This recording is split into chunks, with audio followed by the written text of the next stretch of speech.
I only caught a glimpse of her at the moment, but she was a lovely woman with a face that a man might die for.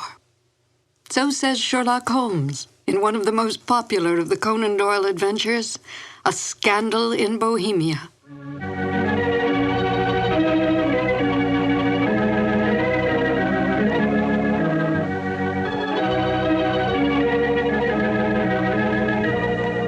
Hello, and welcome to 2 more new adventures of Sherlock Holmes.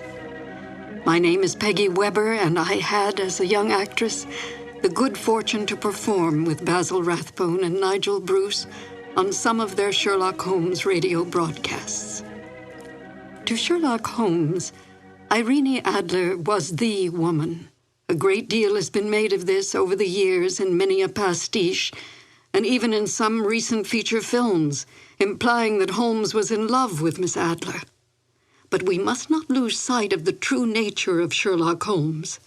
As Dr. Watson writes, Holmes was a man to whom all emotions, particularly that of love, were abhorrent to his cold, precise, but admirably balanced mind.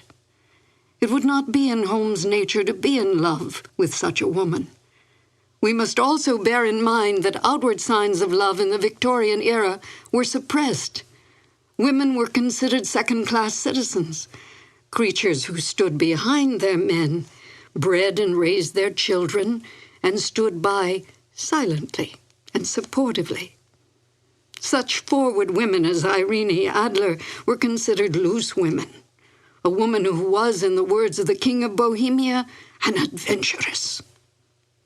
Holmes accepted this label placed upon Miss Adler by his client, but did not have so narrow a mind about women himself. He might not care for them, but he certainly did respect them, especially such a formidable woman as Irene Adler.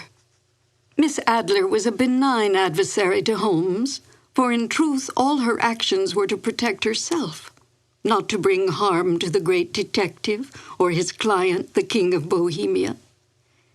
Miss Adler's cunning, her awareness, as well as her immense beauty, and her ability to best Holmes, who rarely lost the game, are the traits that endeared her to Holmes from the moment he realized she had outfoxed him. And now, Sherlock Holmes and Dr. Watson in the classic adventure, A Scandal in Bohemia. This episode from the life of Sherlock Holmes will be transmitted to our men and women overseas by shortwave and through the worldwide facilities of the Armed Forces Radio Service. Petri Wine brings you Basil Rathbone and Nigel Bruce in the new adventures of Sherlock Holmes.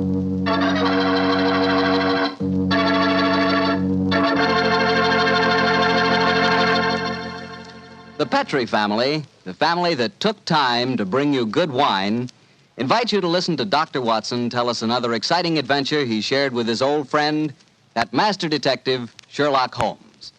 And you know something? I had an adventure tonight I wish you could have shared with me. I had a steak about, 1.5 inches thick, tender, juicy, and with it I had a glass of Petri California Burgundy.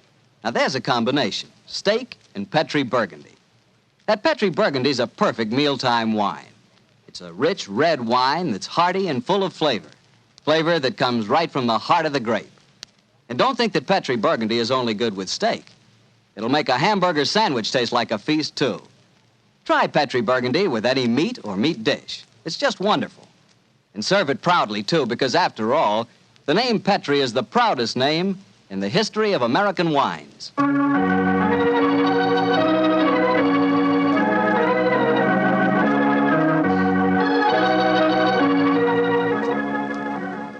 And now I know Dr. Watson's waiting for us, so let's go in and join him. Come in, come in, come in, come in. Good evening, Dr. Watson. Good evening, Mr. Bartell. You're quite muffled up tonight, I see. Overcoat, scarf, and gloves. Slip 'em off and come and join me by the fire. Thanks, Doctor. It's quite a nip in the air tonight. Yes, there is indeed. Well, Doctor, you told us last week that tonight's story centered around the activities of a brilliant and beautiful woman. Yes, my boy. Her name was Irene Adler. But I never knew Holmes refer to her by any other name than the woman. She sounds mighty intriguing. How did you happen to meet up with her? Well, I'll tell you the story from the beginning. One night, it was on the 20th of May in 1888, to be exact, I was returning home from a visit to a patient when my steps led me through Baker Street. Since my marriage, I hadn't seen much of Sherlock Holmes. And you couldn't resist stopping by at 221B, I'm sure, Doctor. Of course I couldn't. As I stood outside the well-remembered door, I looked up at the lighted windows and saw the tall, spare figure of my old friend, pass twice in dark silhouette against the blind. He was pacing the room swiftly, eagerly, with his head sunk on his chest and his hands clasped behind him. To me, who knew every mood of his and habit of his attitude and manner told their own story. He was hot on the scent of some new problem. I rang the bell, and a few moments later, found myself standing before him. Marriage suits you, Watson. You look in splendid shape. Yes, Holmes, I'm feeling very well, thanks. And in practice again, I see. You didn't tell me that you'd gone back into harness. Oh, and how did you know? Elementary, my dear chap. If a gentleman walks into my rooms smelling of iodoform with a black mark of nitrate of silver on his right forefinger and a bulge on the left side of his hat to show where he's secreted his stethoscope, I should be dull indeed if I didn't pronounce him to be an active member of the medical profession. Just the same as ever, Holmes. By the way, I'm not interrupting you. Well, you are, old fellow, but it's a most welcome interruption. You're working on a new case? It looks like it.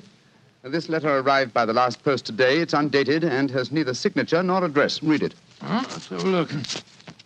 There will call upon you tonight at 7:45 a gentleman who desires to consult you upon a matter of the very deepest moment. Your recent services to one of the royal houses of Europe have shown that you are one who may safely be trusted. This account of you we have from all quarters received. Be in your chamber, then, at that hour, and do not take it amiss if your visitor wears a mask. Great Scott, it's all very mysterious. What do you imagine it means? Look carefully at the note, old fellow. What do you deduce from it? Well, now, let me think. Well, the man who wrote it was presumably well-to-do. Such paper couldn't be bought under half a crown a packet. And it's peculiarly strong and stiff. Peculiar. That's the very word. It's not an English paper at all. Hold it up to the light. Don't you notice anything? Yes. There's a large E with a small G and a large G with a small T. That's right. Woven into the texture of the paper. What does that suggest you? The name of the maker, no doubt, or perhaps his monogram. Not at all, my dear fellow. The G with the small T stands for Gesellschaft, which is the German for company. And the EG? That stands for Igria. It's a German-speaking country in Bohemia, not far from Carlsbad. Oh, so the paper was made in Bohemia? Undoubtedly, my dear fellow. And the man who wrote the note is a German. How do you know that? Observe the curious construction of the sentence. This account of you we have from all quarters received. A Frenchman or a Russian could not have written that. It's the German who is so discourteous to his verbs. Oh, there's your client now. I better go home. No, unless you have to. Well, I could stay. I thought that Then perhaps stay, old chap. I'm lost without my Boswell, and this promises to be interesting. I told Mrs. Hudson to let the masked visitor come upstairs unannounced. Come in. Good evening, sir. You received my note? Yes, indeed, sir. Come in, won't you, and sit down. This is my friend and colleague, Dr. Watson. You may say anything before him that you can say to me. Whom have I the honor to address? You may address me as Count von Kram. How do you do, sir? You must excuse this mask that I wear. The august person who employs me wishes his agent to be unknown to you, and I may confess at once that the title by which I have just called myself is not exactly my own. I'm well aware of that fact, sir. You see, Mr. Holmes, the matter I am about to discuss implicates the great house of Ormstein, hereditary kings of Bohemia. That has not escaped me either, sir. In fact, if you will state your case, I shall be the better able to advise you. Your Majesty. How did you... Yes. Yes, I am the king. Why should I attempt to conceal it? Why, indeed? I shall remove the mask. There. Mr. Holmes, I have traveled incognito from Prague for the express purpose of consulting you. Then pray consult. Briefly, the facts are these. Some 5 years ago, during a visit to Warsaw, I made the acquaintance of the well-known adventuress Irene Adler. Irene Adler. We know of her, Your Majesty. Look her up in the index for me, will you, Watson? It's right beside you on the desk there. I imagined that the name would not be unfamiliar to you. Here we are. Abrahams, Acton Green, Hatchet Murders, Adler. Splendid, old fellow. Hand me the file, will you? Yeah. Thank you. Irene Adler, born in New Jersey in the United States in 1858, contralto. Prima donna Imperial Opera of Warsaw. Retired from the operatic stage, living in London. Quite so. And here's a recent notation. Your Majesty, as I understand, became entangled with this young person, wrote her some compromising letters, and is now desirous of getting those letters back. Precisely so, but how did... Was there a secret marriage? None. No legal papers or certificates? No. Then I fail to follow, Your Majesty. If this young lady should produce her letters for blackmailing purposes, how is she to prove their authenticity? There is the handwriting. That could be a forgery, Your Majesty. But it was private notepaper. Stolen. My own seal. Imitated. My photograph. Bought. What? We were both in the photograph. Oh, dear. That's very bad. Your Majesty has indeed committed an indiscretion. Did you inscribe the photograph, Your Majesty? Yes, Dr. Watson, I'm afraid I did. Gracious me. Mr. Holmes, it must be recovered. Perhaps if you were to pay enough, the photograph might be bought. She refuses to sell. Stolen, then. 5 attempts have been made. Twice burglars in my pay ransacked her house. Once we diverted her luggage when she traveled. Twice she has been waylaid. There has been no result. Oh, dear. It's quite a pretty little problem. It is a deadly serious one to me. Your Majesty, what does Miss Adler intend to do with the photograph? To ruin me. Oh, how? Well, I'm about to be married to the second daughter of the King of Scandinavia. She is the soul of delicacy. A shadow of a doubt as to my conduct would bring the matter to an end. And Irene Adler threatens to send the photograph to your fiancé, I suppose. Yes, and she will do it. Rather than let me marry another woman, there are no lengths to which she would not go. None. Are you sure that she's not already sent it, Your Majesty? I am sure. Now, why, Your Majesty? She said that she would send it on the day my betrothal is publicly announced. That day will be next Monday. Splendid. Then we have still 3 days yet. Your Majesty will, of course, stay in London for the present. Certainly. You will find me at the Langham Hotel, registered as Count von Kram. Just 2 questions before you leave, sir. What are they? Is the photograph large or small? Quite large. And it was in a heavy frame. I see. And what is Miss Irene Adler's London address? Brioni Lodge, Serpentine Avenue, St. John's Wood. Thank you, Your Majesty. Good night, and I trust we shall soon have some good news for you. I am placing all my hopes in you, Mr. Holmes. Good night. Good night, Dr. Watson. Good night, Your Majesty. Fascinating problem, Holmes. I wish I could help you with it. You can, my dear chap. Huh? I shall be glad of your company. Oh, splendid. What's our first move, Holmes? Well, a good night's rest, I think. We'll meet here at 10 o'clock tomorrow morning. And then? Then, my dear fellow, we will see what we can find out about Miss Irene Adler, late of the Warsaw Imperial Opera Company and at present residing at Briony Lodge, Serpentine Avenue, St. John's Wood.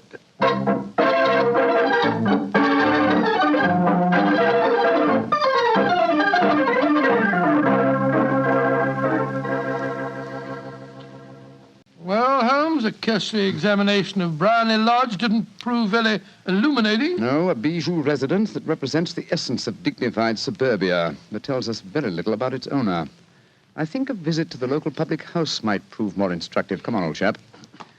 I see the door to the Coach and Horses inviting us from across the road. Well, our disguises shouldn't cause any suspicion, Holmes. That's why I suggested them. In the character of a couple of stable hands, I felt that we might inspire confidence. This is a horsey neighborhood. There's a wonderful sympathy and Freemasonry among the fraternity. There we are. Better let me do most of the talking. Yes, I will indeed. I'm sure that your accent will be more convincing than mine. Let's go in, shall we?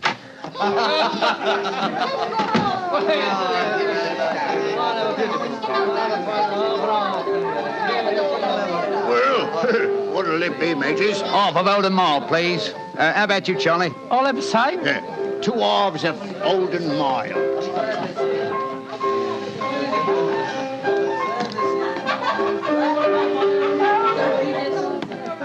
Well, here you are, mateys. That'll be a tenner. Have a drink with us, Governor. Oh, don't mind if I do. I'll have a Guinness. You blokes new round here? Yes, that's right. Come over from Clapham. Clapham, eh? Well, here's looking at you. Hunting for jobs? That's right. We was told that Miss Adler across at Briony Lodge needed a new coachman and a groom. Well, it's the first I've heard of it. It might be true. Have you been over there to ask? No, not yet. We thought we'd find out something about the old girl first. She ain't no old girl, matey. She's the prettiest young thing you ever saw under a bonnet, and that's a fact. You know her, Governor? Why, of course I know her. Used to drive her carriage, I did, afore I came to work here. Oh, what's she like? Oh, nice little lady, as you'll find, chum. Work yard? No. She lives quiet like. Goes out singing at concerts once in a while. The rest of the time, it's money for jam. She goes out for a drive in the park every day at 5 and comes back to dinner at 6:30. The rest of the time's your own. She ain't married, you say? No. But she's got a bloke what comes to see her all the time. He's a barrister. Nice gentleman. Mr. Geoffrey Norton is his name. Good-looking fella. Wouldn't be surprised to see him get spliced. Sounds like a cushy job to me. Come on, Charlie. Let's get over to the house and see what's what. Much obliged to you, chum. Well, good luck, mateys, and thanks for the dinners.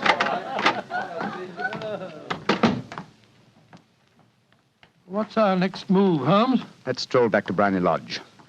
I'm undecided whether to continue my investigation there or to try and find out something about Mr. Geoffrey Norton, the barrister.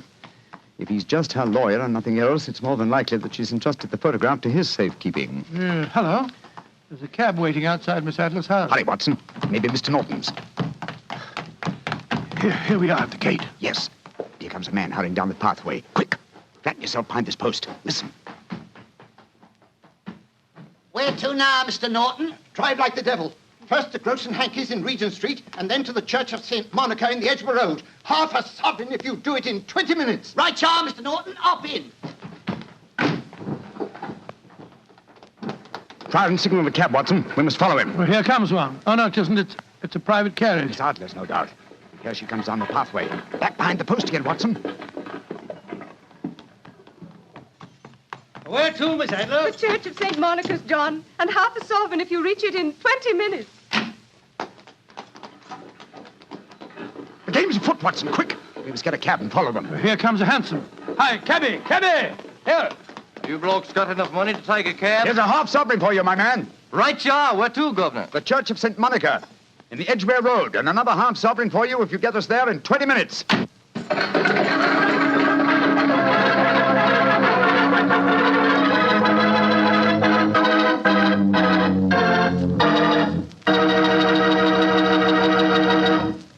We'll hear the rest of Dr. Watson's story in just a second, but let me tell you something. If you're going to have chicken for dinner tomorrow night, or any night, don't forget to serve that chicken with Petri California Sauterne. Believe me, Petri Sauterne is just about the last word in white wines. It's beautifully golden in color, it's delicate and intriguing in flavor, and it's just, well, you taste it and see for yourself. If you want a delicious white wine, you certainly want a Petri Sauterne. Well, Doctor, once again, you broke off your story at the most exciting point. Did you and Sherlock Holmes reach that church inside the 20 minutes? Yes, Mr. Bartell, we did, but the other carriages were there before us. Holmes went into the church after telling me to guard the outside.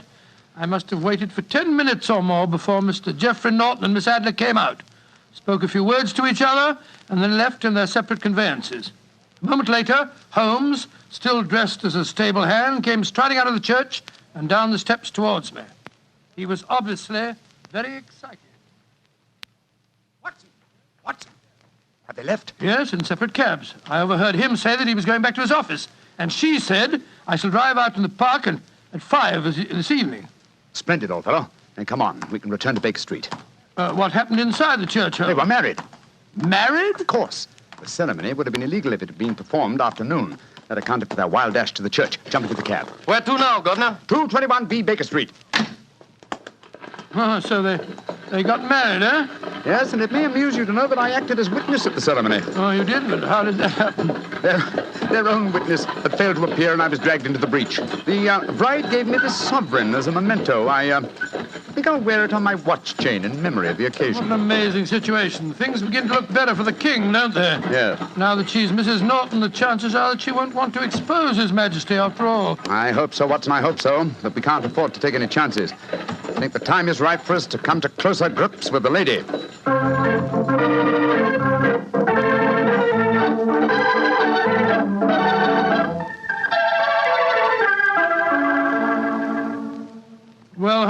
now that we've eaten, perhaps you'll tell me your plan. With pleasure, my dear fellow. And while I'm so doing, I'll proceed with applying the makeup for my new disguise. Another disguise? What's it to be this time? I think the character and appearance of an amiable and simple-minded nonconformist clergyman would be most suited to my plan for entering Miss Adler's house. Are you going to try and enter, then? I must, dear fellow. Yes, I'm sure the photograph is there. Miss Adler, or rather Mrs. Norton, will return from her drive in the park at 6:30. We must be at Bryony Lodge to meet her. And what then? You must leave that to me. I've already made my arrangements. There is only one point on which I must insist. You must not interfere, come what may. You understand? I'm to remain neutral. Yes, there will be some small unpleasantness. Don't join in it. It will end in my being conveyed into the house. As soon as I'm able to, I shall open one of the windows. You're to watch from the outside. When I raise my hand, you will throw an object which I shall give you through the window and at the same time cry, fire. Follow me? Entirely, but what am I to throw? Oh, it's nothing very formidable. Here it is. Looks like a great big cigar. What is it? Just an ordinary plumber's smoke rocket, fitted with a cap at each end to make it self-lighting. Your task is confined to throwing it through the window. When you raise the cry, fire, it will be taken up by quite a number of people. You will then walk to the end of the street, and I'll rejoin you in 10 minutes. I hope I've made myself clear. Perfectly. Good. And now, old fellow, as soon as I've done my clerical attire, let's be on our way. There's no time to be lost.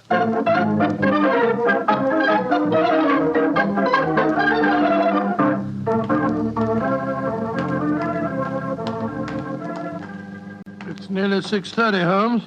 We've been pacing up and down in front of her house for half an hour now. I hope she does come back. I'm sure she will. There seem to be a lot of loafers hanging round her gate. All part of my conspiracy, old chap. You'll see them play their parts in a few minutes. You still think the photograph is inside the house? Yes, I'm sure of it. It's most unlikely that she carries it about with her. Remember, the king told us it was a large frame picture. And also remember that she'd planned to use it within a few days. It must be where she can lay her hands on it. It must be inside her house. But her house has been burgled twice. They don't know how to look. Well, how will you look? I won't. I'll get her to show me. She'll refuse. No, she won't be able to. Shh. Here comes the carriage now. Remember, Watson, carry out my orders to the letter. Yes, you can trust me, Holmes. Good luck. Blimey, here comes the Duchess of Tiddlewigs. Let's put out the carpet. She might get her tootsies wet. Oh, put a sock in it, Alfie. Leave him alone. She's no better than she ought to be. Please let me through. I live here. Well, ain't that nice? We'll all come in and have a cup of cocoa. Move out of the way, please, and let the lady through. Mind your own business. Just 'cause your collar's turned the wrong way, you can't spoil our fun. That's right, Eddie. Keep your nose out of it, parson. Please don't fight about it. I tell you to stop molesting the lady. Do ya? Then how would you like a biff in the nose? Oh, he hit the poor man. Then he ran away, the coward. Is the clergyman badly hurt? He hit his head, Mum, and he fell. If you asks me, he's hurt bad. He's bleeding something terrible. Can we bring him in, Mum? He can't lie here in the street. Why, of course. Bring him in. Right you are, Mum. Here, Bert. Right out. Give us a hand.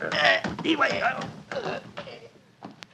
Coo, poor fella. Do you see what happened to him, mister? Yes, I saw, my good woman. A very convincing demonstration. What you mean? Weren't you paid by a certain gentleman for this performance? Oh, you knows about it, too. Yeah, you must be a friend of Mr. Sherlock Holmes. Yes, I am. Nice gentleman. He give us $5 bob apiece for tonight's work. It ain't through yet, though. We got to start yelling fire when somebody tells us. I'm that somebody, my dear lady. There's Mr. Holmes now. He's inside the house. Yes, he's opening a window. Now he's raising his hand. That's my signal. Now to throw the rocket. There we are. Fire!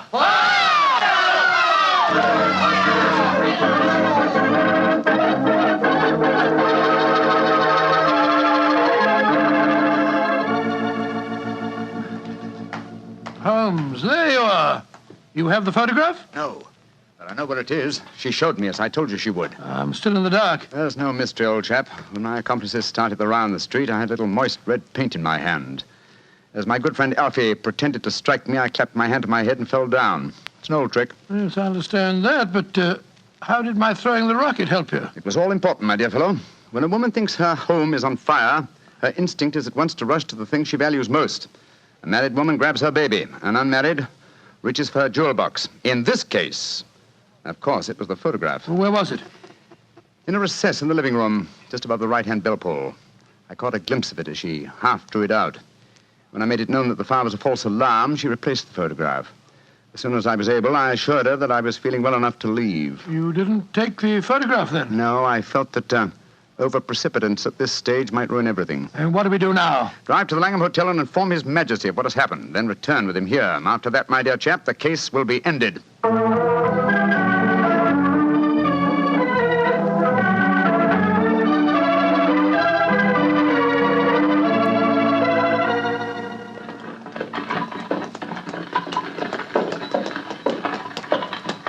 This is Brownlee Lodge now, Your Majesty.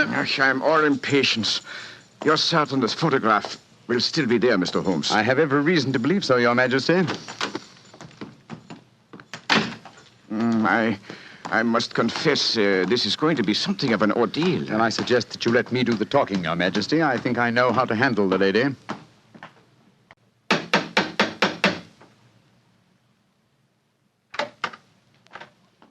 Mr. Sherlock Holmes, I believe. Yes. I am Mr. Holmes. How did you know? My mistress told me that you would be likely to call. She has left for the continent with her husband. You mean she's left England? Never to return. Then the papers, the photograph. All is lost, Mr. Holmes. We'll soon see. Follow me. She said you'd been looking for something. I hope you find it. This was the bell pull. There's a sliding panel behind it somewhere. Ah, here it is.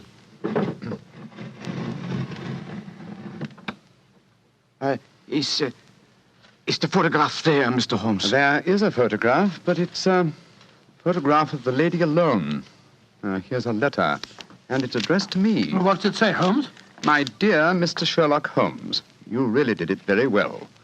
Until after the fire alarm, I had no suspicion. But then, when I realized how I had betrayed myself, I began to think. I'd been warned that if the king employed an agent, it would certainly be you. May I congratulate you on your disguise as the dear old clergyman? Great Scott, you was far more clever than you thought, Holmes. Yeah, go on. What else does it say?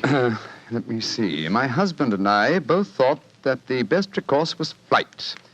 So you will find the nest empty. As to the photograph of the king and yourself, His Majesty may rest in peace. Thank goodness for that. I love and am loved by a better man than he. I leave another photograph, however, that he might care to possess. And I remain, dear Mr. Sherlock Holmes, very truly yours, Irene Norton, née Adler. What a woman, Watson. What a woman. What a magnificent woman. She fooled me completely. But, I'm sorry, Your Majesty. I've been unable to bring your business to a more successful conclusion. On the contrary, my dear sir, nothing could be more successful. I know that Irene's word is inviolate. The incriminating photograph is now as safe as if it were in the fire. I'm glad to hear Your Majesty say so. I am immensely indebted to you. Now, pray tell me in what way I can reward you. This beryl ring that I wear, I should be proud Your Majesty has something that I should value even more highly. You have but to name it. This photograph. Irene's photograph? But certainly. However, you must let me give you something more substantial. Oh, no, Your Majesty. This is something I shall treasure all my life. This and a golden sovereign I received from the lady's hand. They will remind me that I was once tricked by a woman. A woman that I shall never forget.